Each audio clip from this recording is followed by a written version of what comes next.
Hi friends, இன்றைக்கி நம்ம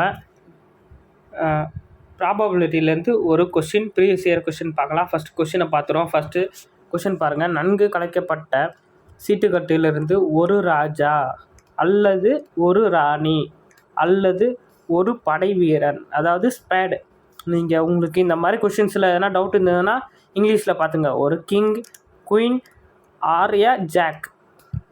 கரெக்டாக வருவதற்கான நிகழ்தகவு என்னென்ன? ஒரு சீட்டு கட்டில் பார்த்தீங்கன்னா மொத்தம் 52 சீட்டு இருக்கும்.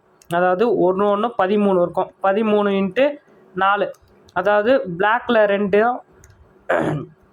ரெட்டில் 2 செட்டும் இருக்கும். அதாவது ரெட்டில் ஹார்ட்டு, டைமண்டு, ரெட்டில் பிளாக்கில் வந்து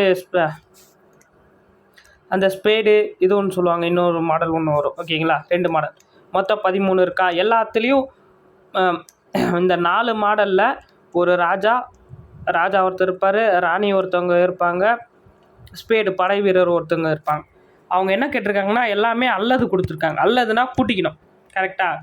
அப்போது 4 செட்டில் 3 வந்துடுமா? ஒரு இதுலேயும் 3 இது வரும். 3ன்னா 4 3 மொத்தம் 12. கரெக்டாக? அப்போது மொத்த ப்ராபபிலிட்டி எவ்வளோ? 52 மேலே 12. அப்போ போட்டிங்கன்னா 1 நாள் 4, 2 நாள் 8, 3 நாள் 12.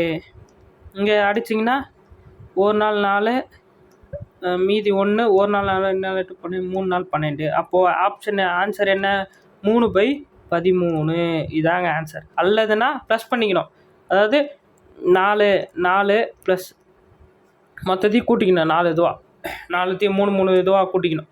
மொத்தம் 12 வரும். ஓகேங்களா? ப்ராபபிலிட்டி எவ்வளோ ப்ராபபிலிட்டி வருதோ அது வரக்கூடிய ப்ராபபிலிட்டி மேலே போட்டு மொத்த ப்ராபபிலிட்டி 52 கார்டில் 12 கார்டு வரும். கரெக்டாக? அதை தான் போட்டிருக்கோம். 3/12 ஆன்சர். ஆப்ஷன் சி தான் பாருங்கள். இது ரொம்ப சிம்பிளான சம்மு சீட்டுக்கட்டில். ஓகேங்களா? இந்த மாதிரி சம்ஸ்லாம் மிஸ்ஸே பண்ணாதீங்க. Okay, thank you.